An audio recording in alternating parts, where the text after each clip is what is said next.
Hello friends, आज हम लोग एक इम्पॉर्टेंट टॉपिक को डिस्कस करेंगे, पेडागोजी एंड एंड्रागोजी। पेडागोजी शिक्षा शास्त्र को कहते हैं और एंड्रागोजी प्रौढ़ शिक्षा से संबंधित है, एडल्ट एजुकेशन से।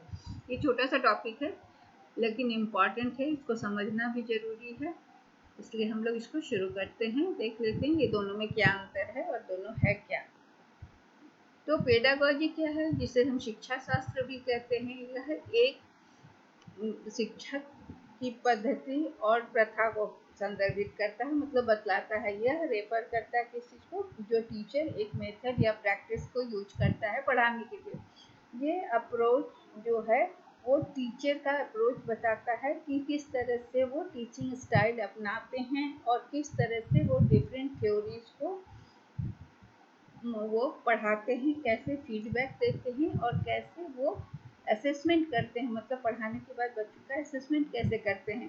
तो जब लोग शिक्षण, अध्यापन या शिक्षा शास्त्र, पेडागोजी ऑफ टीचिंग, शिक्षण के शास्त्र के बारे में बात करते हैं, तो इसका मतलब ये होता है कि टीचर से रिलेटेड है, कि टीचर किस तरह से करिकुलम को क्लास में डिलीवर करता है, कैसे लोगों को पढ़ाता है, कैसे बच्चों को सब्जेक्ट मैटर से अवगत कराता है।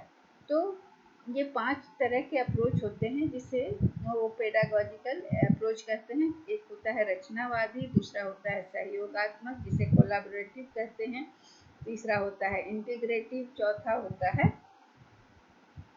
रिफ्लेक्टिव और पांचवा होता है इंक्वायरी बेस्ड लर्निंग। तो सबसे पहला हम कंस्ट्रक्टिविस्ट में क्या होता है कि बच्चा खुद से वो निर्माण करता है ज्ञान का, और कोलैबोरेटिव में कई बच्चे मिलकर किसी प्रोजेक्ट को करते हैं और सीखते हैं। और इस तरह तो पहला में हुआ कि बच्चा पैसिव नहीं रहता है, दूसरे में बच्चा क्या होता है कि मिलकर करता है, और इंटीग्रेटिव में क्या होता है कि दो या दो से ज्यादा चीज को कंबाइन करके और तब वो सीखते हैं। इंटीग्रेटिव में क्या है कि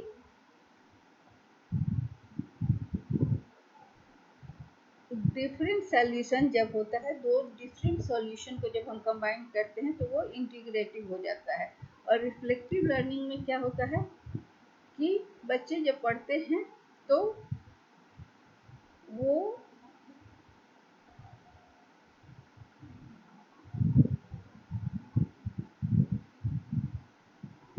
बच्चों के बारे में, उनका रिफ्लेक्टिव का मतलब होता है कि जो चीज़ों पर रिफ्लेक्ट करते हैं, जो उनको पढ़ाया जाता है उसको वो कैसे देखते हैं, उसको किस तरह से वो सोचते हैं या किस तरह से उसको समझते हैं। तो रिफ्लेक्टिव में क्या होता है कि कुछ कहा गया तो उसको वो कैसे रिफ्लेक्ट कर रहे हैं। और इंक्वायरी बेस्ड में जब बच्चे इंक्वायरी करते हैं, तो पेडागोजी क्या है, ये 5 अप्रोच से शिक्षण किया जाता है। तो शिक्षा शास्त्र का 5 दृष्टिकोण है: रचनावादी, सहयोगात्मक, चिंतनशील, एकीकृत, चिंतनशील और पूछताछ पर आधारित शिक्षा। तो शिक्षा शास्त्र जो है वो शिक्षा के लिए प्रयोग किया जाने वाला दूसरा शब्द है, जो कि शिक्षण विज्ञान या शिक्षण से जुड़ा हुआ शब्द है। तो जो भी शिक्षा शास्त्र है या पढ़ाई से संबंधित शास्त्र या शिक्षण है, वो इफेक्टिव कब होता है, जब उसमें कई तरह की तकनीकें शामिल की जाती हैं, जिसमें होता है कि पूरे क्लास को लेकर चलें या स्ट्रक्चर ग्रुप, मतलब ग्रुप में क्लास को बांटकर शिक्षण दें, या फिर निर्देशित तरीके से बच्चों को गाइडेड लर्निंग, मतलब कि बच्चों को टीचर की देखरेख में शिक्षण दिया जाए, या फिर बच्चों को व्यक्तिगत गतिविधि करने के लिए छोड़ दिया जाए और टीचर बाहर से उन्हें फैसिलिटेट करे। तो इफेक्टिव पेडागोजी जो होता है, जो भी प्रभावी शिक्षण शास्त्र है, वो उच्च क्रम की सोच को डेवलप करता है, हाई ऑर्डर थिंकिंग, मतलब कठिन प्रश्नों का उत्तर देने के लिए तैयार करता है, मेटा कॉग्निशन और की ओर ले जाता है, मेटा कॉग्निशन विकसित करता है, और डायलॉग और क्वेश्चन आंसर के जरिए इस चीज को बढ़ावा देता है, इस चीज को इनकरेज करता है। तो मेटा कॉग्निशन क्या है? मेटा कॉग्निशन एक ऐसा प्रोसेस है जो कि आप कैसे सोचते हैं और कैसे सीखते बारे में आप खुद जब सोचते हैं तो इसे मेटाकॉग्निशन कहते हैं। मतलब यह एक ऐसी प्रक्रिया है जिसमें हम अपनी सोच या अपनी लर्निंग के बारे में सोचते हैं, तो इसे हम मेटाकॉग्निशन कहते हैं। तो ये जब पेडागॉजी प्रभावी होता है तो मेटाकॉग्निशन को भी प्रभावित करता है और विकसित करता है। तो इसको कैसे विकसित करता है? इसके लिए वो आपस में संवाद करते हैं, डायलॉग करते हैं, क्वेश्चनिंग करते हैं, ताकि वो अपनी थिंकिंग जो भी वो सोच रहे हैं उसको और उसके बारे में सोचकर अपनी सोच को और सीखने के बारे में सोचने की प्रक्रिया का प्रयोग करके अपनी सीखने की प्रक्रिया को हम और विकसित करते हैं। एंड्रागॉजी क्या है? एंड्रागॉजी एडल्ट लर्निंग थ्योरी है और ये थ्योरी किसके द्वारा विकसित है? मैल्कम नोबेल्स नामक व्यक्ति के द्वारा, जो कि एजुकेशनिस्ट थे, उनके द्वारा विकसित है। यह उस किस चीज पर आधारित है? तो ये स्वनिर्देशित, खुद से डायरेक्ट करके और स्वतंत्र लर्निंग की विधि पर आधारित है। यह थ्योरी बताता है कि शिक्षण का जो भी सीखने का कार्यक्रम है, अधिगम का जो कार्यक्रम है, वो इस धारणा का समर्थन करता है कि जो एडल्ट हैं, जो वयस्क हैं, जो प्रौढ़ हैं, वो खुद से संचालित होते हैं और खुद से सीखते हैं और अपने निर्णयों की जिम्मेदारी खुद लेते हैं। तो ये एंड्रागॉजी या एडल्ट लर्निंग थ्योरी का 4 सिद्धांत है जिसमें कि ये काम करता है। तो पहला है कि वयस्क या जो प्रौढ़ होते हैं वह यह जानना चाहते हैं कि उन्हें क्यों कुछ सीखना है, उन्हें कुछ सीखने की आवश्यकता क्यों है। दूसरा है कि जो वयस्क होते, जो प्रौढ़ होते हैं, वो अनुभव से सीखते हैं, एक्सपीरियंस से सीखते हैं। तीसरा है कि जो एडल्ट हैं उनके सीखने का जो अप्रोच है, जो दृष्टिकोण है, वो प्रॉब्लम सॉल्विंग की ओर जाता है। वो समस्या समाधान के रूप में सीखना चाहते हैं कि कैसे किसी प्रॉब्लम को वो सॉल्व करें। और जो बड़े एडल्ट होते हैं वो कैसे सीखते हैं? अगला पॉइंट है कि वो जब सीखते हैं, जब वो विषय जो है, जो चीज़ वो सीख रहे हैं उसका प्रेजेंट वैल्यू हो, मतलब कि इमीडिएट उसका वैल्यू हो, नहीं तत्काल जो चीज़ जरूरी है उसको सीखना वो ज़्यादा चाहते हैं। तो एंड्रागॉजी के 6 सिद्धांत हैं। पहला सिद्धांत है कि अनुभव, पहला एक्सपीरियंस। जो वयस्क हैं वो किस तरह से सीख सकते हैं? वो अपने जीवन से और अपने कार्य के अनुभवों को लर्निंग के माहौल में लाकर यहाँ वो सीखते हैं। वो अपने कार्य, अपने जीवन के अनुभवों से सीखते हैं, जिससे उन्हें यह अवसर प्राप्त होता है कि वो जो चीज़ जान रहे हैं, जो उन्हें पहले से ऑलरेडी जो कुछ जान रहे हैं, उसको और नई चीज़ से जोड़ सकें।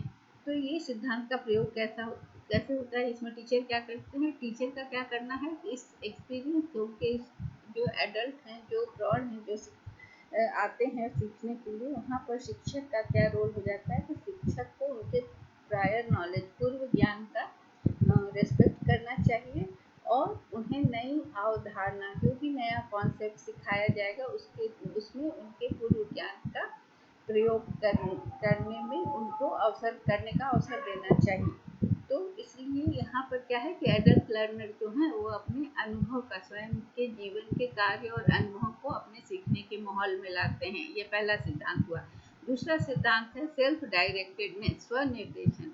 जो प्रौढ़ होते हैं, जो बड़े होते हैं, एडल्ट होते हैं, जो बच्चे नहीं होते हैं, वो एडल्ट लर्नर जो होते हैं, उनको क्या है कि वो अपने लर्निंग को, उन्हें कंट्रोल करने की आवश्यकता होती है कि वो, मतलब ये उनको कंट्रोल करना है कि ये कब होगा, वो कैसे सीखेंगे। इसके लिए कॉनवे ने बताया, कॉनवे और अर्नॉल्ड का कहना है, जिन्होंने अपने पुस्तक के जो 2015 में पब्लिश हुई थी, उसके पेज नंबर 2 में बोलते हैं कि अगर एक व्यक्ति पूरी तरह से जब परिपक्व हो जाता है, मैच्योर हो जाता है, तो उसे निर्देशित, जब परिपक्व हो गया तब उसे कोई डायरेक्ट करे, कोई उसको गाइड करे, ऐसी आवश्यकता होती है। और ताकि वो guided by others declines to an all-time low and desire to be fully independent and able to make decision at an all-time high। तो उसे क्या होता है कि उसे पूरी तरह से स्वतंत्र, और उस समय जब मैच्योर हो जाता है तो उसके मन में क्या इच्छा होती है, उस समय उसके मन में वो इच्छा होती है कि वह खुद से निर्णय ले, वह स्वतंत्रता पूर्वक कार्य करे। और उस समय वो उसकी इच्छा जो होती है एडल्ट होने के बाद, वो इस हर उम्र के हिसाब से उस समय सर्वाधिक उच्च स्तर पर होती है। तो इस सिद्धांत को सेल्फ डायरेक्टेडनेस या स्व निर्देशन के सिद्धांत को कैसे प्रयोग करना है, तो इसमें क्या है कि स्व निर्देशन या खुद से सीखना कब कर सकता है सेल्फ डायरेक्टेड, तो उसमें डिफरेंट मोड ऑफ लर्निंग में जब वो जाएगा, जैसे ऑनलाइन एक्टिविटीज करेगा तो यहाँ पर वो सेल्फ डायरेक्टेड तरीके से कर सकता है। फिर रीडिंग करना हो तो खुद से कर सकता है, वीडियोस खुद से देख सकता है, पॉडकास्ट खुद से देख सकता है। और catering to the autonomy of adult learners through self based learning. अब क्या है कि इस स्थिति में जब वो खुद से सीखना चाहते हैं, जब उनकी इच्छा सर्वोच्च मतलब सीमा पर होती है कि अब वो खुद से करें, कोई उनको गाइड ना करे, कोई डायरेक्ट ना करे, तो ऐसी स्थिति में उन्हें सेल्फ बेस्ड लर्निंग की अपॉर्चुनिटी कब मिलेगी, जब वो खुद से सीखेंगे, ऑनलाइन लर्निंग करेंगे। तो यहाँ पर उन्हें पूरी स्वायत्तता मिलेगी, पूरी आज़ादी मिलेगी, ताकि वो अपने सीखने के अनुभव को समृद्ध कर सकें। तो इसके लिए उन्हें वीडियो रीडिंग्स, ऑनलाइन लर्निंग, ये सब को अपनाना होगा। फिर अगला है नीड टू नो। इसमें क्या है कि जब एडल्ट लर्नर्स होते हैं, जब बड़े होते हैं, परिपक्व लर्नर होते हैं, तो उन्हें एक उनके नॉलेज में गैप होता है, एक अंतर गैप दिखता है, और वो क्या चाहते हैं कि वो इस गैप को पूरा करना चाहते हैं। जैसे कि कोई नया जॉब उनको करना है, और मान लीजिए वो कंप्यूटर ओरिएंटेड जॉब है और उन्हें कंप्यूटर नहीं आता है, तो वो क्या चाहते हैं कि वो गैप जो है उनके नॉलेज में, कि उन्हें कंप्यूटर का ज्ञान नहीं है, तो उस गैप को वो पूरा करना चाहते हैं, या फिर वो प्रमोशन प्राप्त करना चाहते हैं, या करियर को चेंज करना चाहते हैं। तो नए ब्रांच में, नए डिपार्टमेंट में जाने के लिए जो उन्हें अपेक्षाएं होती, जो आवश्यकताएं होती हैं, वो चीज़ उनमें नहीं होने से वो गैप को वो फुलफिल करना चाहते हैं। तो ऐसी स्थिति में वो क्या करते हैं कि उन्हें उस ज्ञान या उस कौशल को सीखना पड़ता है, जो उनके भविष्य में रोजगार में मदद करे। तो इस सिद्धांत में उन्हें नीड टू नो का सिद्धांत जो है, उसमें उन्हें इस सिद्धांत को कैसे यूज करना है, तो उन्हें लिंक बनाना होगा वास्तविक दुनिया के साथ, और उनका पर्सनल और प्रोफेशनल जो एक्सपीरियंस है उससे यूज करके, उसे अपने अनुभव का जिक्र करके, और उससे संबंधित चीज़ों को सीखने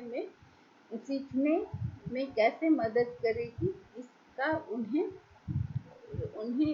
रिफ्लेक्ट करना होगा, बताना होगा कि वो क्या जानते हैं और कैसे किसी स्किल को वो सीख सकते हैं, ताकि वो उनके फ्यूचर वर्क में हेल्प करेगा। तो वो इस चीज़ को कैसे एड्रेस कर सकते हैं, इसके लिए उन्हें लिंक बनाना होगा। तो उन्हें जानना पड़ेगा कि उन्हें क्या रिक्वायरमेंट है आगे प्रमोशन के लिए, या जॉब बदलने के लिए, नए करियर के लिए। तो अगर उन्हें ये पता चलेगा, तो उन्हें अपने करियर में बदलाव के लिए, उस निर्दिष्ट लक्ष्य को प्राप्त करने के लिए उन्हें किस कौशल या किस ज्ञान की ज़रूरत है, वो उन्हें जानना होगा, ताकि उसे वो प्राप्त कर भविष्य में अपने रोजगार को प्राप्त करने में वो सक्षम हो सकें। अगला है रेडीनेस, तत्परता। एडल्ट लर्नर्स को रेडी, हमेशा तत्पर होना होगा सीखने के लिए, तो क्योंकि वो जो है कि वो अपने फैमिली या स्कूल टीचर्स से उनसे वो ये अपेक्षा नहीं कर सकते हैं कि उन्हें ये इतना नॉलेज होना चाहिए। वे अपने सीखने के नियंत्रण में हैं, वो अपनी लर्निंग को खुद कंट्रोल कर सकते हैं। तो इसलिए अगर उनको ये पता है, जानना है, उन्हें ये जानने की आवश्यकता, जो पहला सिद्धांत था उससे जुड़ा हुआ है, तो वो सीखने की तत्परता उनमें होगी, और उससे क्या होगा कि वो बहुत सारी चीज़ें जो कि बाधक बन रही है उसको वो दूर करेंगे, बैरियर्स जो कि टीचर्स ऑफ चिल्ड्रन, बच्चों के शिक्षकों के द्वारा जैसे सीखने में जो बाधा होती है, जो व्यवहार में बाधा होती है, उसको दूर करके उनके वयस्क शिक्षक के पक्ष में काम करना होगा। वयस्क शिक्षक नहीं बल्कि वयस्क छात्र के पक्ष में शिक्षक को कार्य करना होगा। उसमें इस सिद्धांत को रेडीनेस, तत्परता के सिद्धांत को प्रयोग करने के लिए क्या करना होगा कि उनका जो तत्परता है, जो सीखने का रेडीनेस है, उसको इंटरटेन करने के लिए उन्हें आकर्षक सामग्री, इंटरेस्टिंग सामग्री, इंगेजिंग मटेरियल उन्हें प्रदान करना होगा जो कि फ्रेश हो, इंटरेस्टिंग हो, सो दैट कि वो उसको सीख सकें और उसमें वो इंटरेस्ट ले सकें और उसमें सीखने की ओर वो आगे बढ़ें, उनकी तत्परता आगे की ओर उनको ले जाए। अगला है orientation to learning. Orientation to learning का मतलब है सीखने का अभिविन्यास। मतलब एडल्ट लर्निंग जब होता है तो वहाँ पर क्या होता है कि टीचर सेंटर्ड जो लर्निंग होता है छोटे बच्चों का वो नहीं होता, बल्कि उनका जो एडल्ट होते हैं उनकी लर्निंग का फोकस किधर होता है, फ्यूचर का, भविष्य के लिए वो सीखते हैं कि आगे वो क्या करेंगे, उससे उनको क्या फ़ायदा होगा। स्कूल एज स्टूडेंट क्या है कि वो जो बच्चे स्कूल में सीखते हैं वो उस चीज़ को तुरंत अप्लाई नहीं करते हैं, बट एडल्ट जब सीखते हैं तो वो उसको अप्लाई करते हैं, अप्लाई करने के लिए सीखते हैं। तो वो प्रॉब्लम सेंटर्ड लर्निंग, समस्या केंद्रित शिक्षा पर यहाँ ध्यान किया जाता है। तो वयस्क शिक्षक के पास क्या होता है कि उन्हें सीखने पर, वो जो लर्निंग है उनका उस पर कंट्रोल होता है और वो अपनी ऑटोनॉमी होती है कि वो क्या सीखेंगे और किस तरह से उन्हें अनुभव होगा। तो इस सिद्धांत को प्रयोग करने के लिए लर्निंग एक्सपीरियंस जो होता है वो उन्हें रियल, करेंट और रेलिवेंट सिचुएशन या स्थितियों में काम करने का, सीखने के लिए अवसर प्रदान करता है, सिचुएशंस देता है, प्रॉब्लम्स लर्निंग को बढ़ाता है। इसमें क्या होता है कि लर्नर सेंटर्ड हो जाता है। यहाँ पर एडल्ट लर्निंग जो होता है वो लर्नर सेंटर्ड होता है और यहाँ वे एक्टिव लर्निंग करते हैं। एक्टिव लर्निंग मतलब खुद करके, वो पैसिव टीचर की बात को सुनकर सीखते हैं ऐसी बात नहीं होती है। वो एक्टिव लर्निंग करके मतलब पार्टिसिपेट करके वो सीखते हैं। टीचर की बताई हुई बातों को ही नहीं सुनते बल्कि निष्क्रिय रूप से कि जो टीचर कह रहे हैं उसे ही सीख रहे हैं, ऐसे नहीं, बल्कि वो क्या करते हैं कि एक्टिव लर्निंग में क्या होता है कि जिसमें स्टूडेंट एक्टिवली या एक्सपीरियंस के साथ पार्टिसिपेट करते हैं लर्निंग प्रोसेस में। और वहाँ पर वो बहुत सारे डिफरेंट लेवल होते हैं एक्टिव लर्निंग का, जो कि छात्रों के या एडल्ट के इन्वॉल्वमेंट पर डिपेंड करता है। तो यहाँ पर एडल्ट स्टूडेंट जो होते हैं वो पार्टिसिपेट करते हैं जब कुछ वो करते रहते हैं, सुनने के साथ साथ वो कुछ करते भी हैं। तो इसमें एक्टिव लर्निंग में क्या है कि वो केवल सुनते नहीं हैं बल्कि उससे कुछ जब रीड करते हैं तो राइट, डिस्कस या प्रॉब्लम सॉल्विंग में भी लगे होते हैं। इसे हम एक्टिव लर्निंग कहते हैं।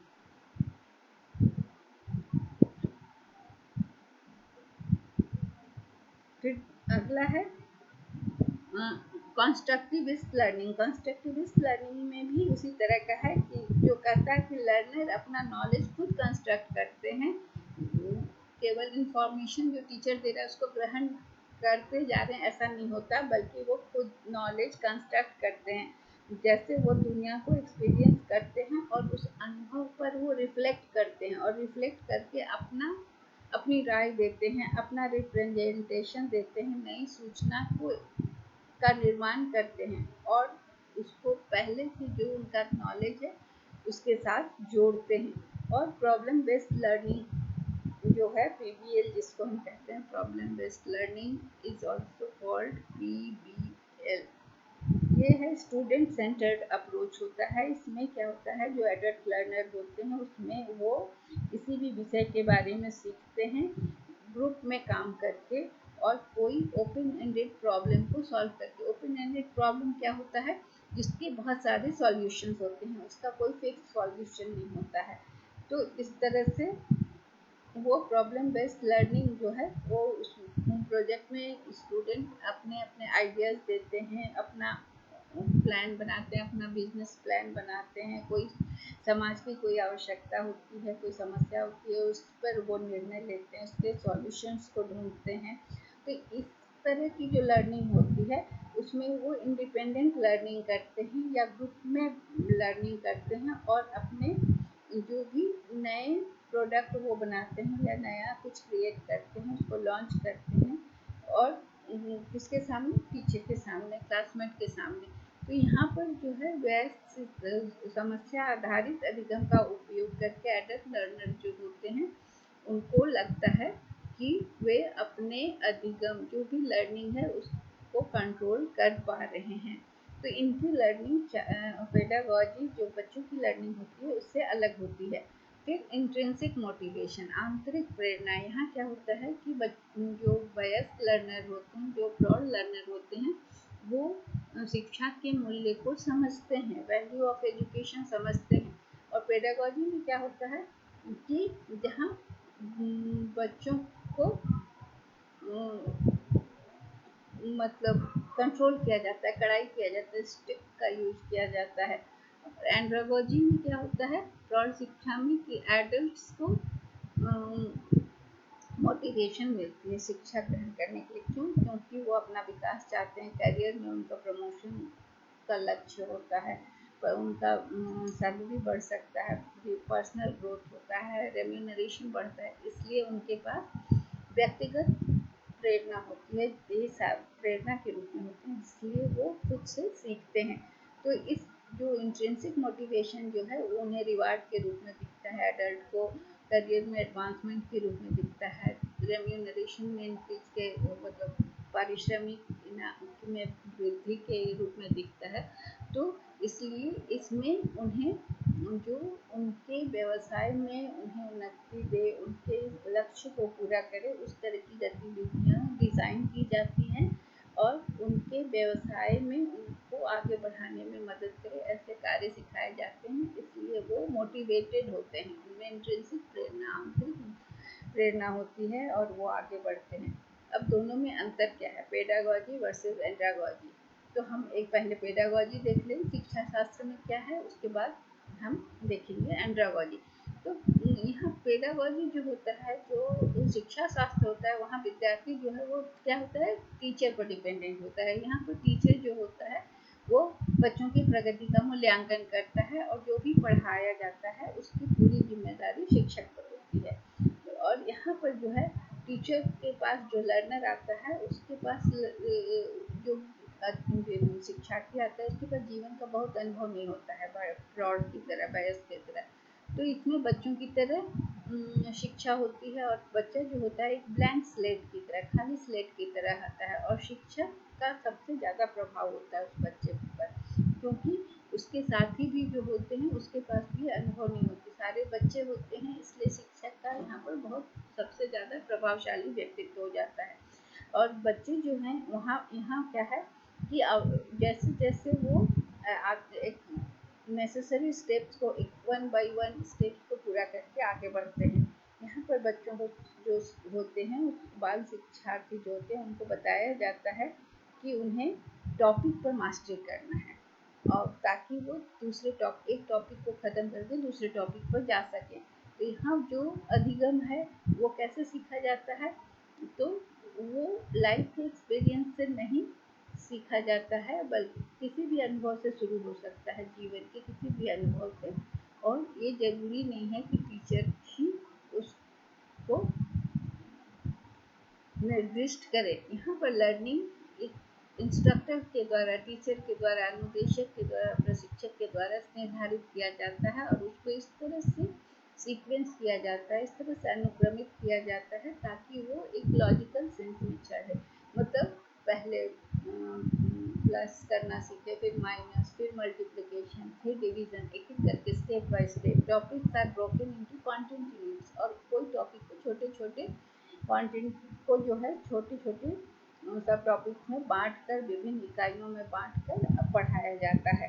तो यहाँ पर जो लर्नर्स होते हैं उन्हें मोटिवेट किया जाता है बाहरी सोर्स से, जैसे माता पिता, टीचर। यहाँ टॉपिक खत्म होने पर ग्रेड दिया जाता है और वो ग्रेड पास और फेल के द्वारा पूरा किया जाता है। लेकिन एंड्रागॉजी में क्या होता है, एंड्रागॉजी में जो लर्नर है वो स्वयं पर निर्भर करता है और उसका जो मेथड है इवेल्युएशन का वो सेल्फ इवेल्युएशन है, मतलब कि उसका मूल्यांकन स्व मूल्यांकन होता है और डायरेक्शन भी उसका स्व होता है। इसलिए वो अपने प्रक्रिया की जिम्मेदारी वो खुद लेता है। लर्नर यहाँ पर जीवन के अनुभवों का प्रयोग करके उसका बेस बनाता है, उसका फाउंडेशन होता है, जो वो जीवन के अनुभव होते हैं। और यहाँ पर जो शिक्षक होता है, प्रशिक्षक होता है, वो उनका जो मौजूदा ज्ञान है, जो उनके पास नॉलेज है, उसके आधार पर ही उनकी पृष्ठभूमि को समझकर उस हिसाब से उनको ज्ञान या उनको हेल्प करता है, उनके बैकग्राउंड को समझ कर। क्योंकि एडल्ट लर्नर जो होते हैं वो अलग अलग बैकग्राउंड से आते हैं, अलग अलग फील्ड के होते हैं। तो यहाँ पर जो वयस्क होते हैं, जो प्रौढ़ होते हैं, वो काफ़ी वातावरण से सीखते हैं, अपने अनुभवों से सीखते हैं। यहाँ पर जो लर्निंग होती है वो सेल्फ प्रेस्क्राइब्ड होती है, मतलब स्वयं के द्वारा निर्धारित होती है। लर्नर यहाँ समस्या को देखता है या अपने ज्ञान में जो अंतराल होता है, नॉलेज में जो गैप होता है, उसको समझता है और उस तरह से टॉपिक्स को ऑर्गेनाइज करके और अपने विषयों को व्यवस्थित करके उससे जो रिक्वायरमेंट होता है उसे पूरा करने की कोशिश करता है। लर्नर्स यहाँ पर आंतरिक प्रेरणा से प्रभावित होते हैं, जैसे सेल्फ एस्टीम, क्वालिटी। उनको लगता है ये अचीव कर लें, ये सीख लें तो हमारी लाइफ की क्वालिटी बढ़ जाएगी, हमारा सैलरी बढ़ जाएगा, हमारा प्रमोशन हो जाएगा। हम उसके अलावा वो समस्या समाधान और मान्यता, रिकॉग्निशन के लिए कार्य करते हैं। यहाँ पर टॉपिक जो है वो मास्टरी के द्वारा कंप्लीट होता है, यहाँ पास फेल नहीं होता है वहाँ पर। तो यहाँ नॉल्स ने डिफाइन किया है कि एडल्ट लर्नर जो होते हैं वो शिक्षकों को ये समझने में मदद करता है कि वयस्क सिद्धार्थ जो विद्यार्थी होते हैं किस तरह से सीखते हैं। तो शिक्षक को इसमें मदद मिलती है जानने में कि एडल्ट्स क्या हैं, वो स्वयं निर्देशित होते हैं, वो खुद से अपने पृष्ठभूमि से सीखते हैं और अपने पूर्व के अनुभवों से पूर्व के अनुभवों को सीखने के रिसोर्स के रूप में यूज करते हैं, अपने पूर्व अनुभव को संसाधन के रूप में यूज करते हैं। और वो सीखने के लिए इसलिए प्रेरित होते हैं या मोटिवेटेड होते हैं ताकि उन्हें समाज में उनकी भूमिका से संबंधित चीज़ों को वो सीख सकें, उनका रिकॉग्निशन बढ़े, उनका प्रमोशन बढ़े और वो ऐसी समस्याओं का समाधान सीखते हैं जो कि वास्तविक जीवन की स्थिति में लागू किया जा सके और वो आंतरिक प्रेरणाओं पर भरोसा करते हैं। तो इस तरह से हमने देख लिया कि पेडागॉजी और एंड्रागॉजी में क्या अंतर है। यह बहुत ही महत्वपूर्ण टॉपिक है, इससे प्रश्न आते हैं नेट में। That's all for today. Thank you.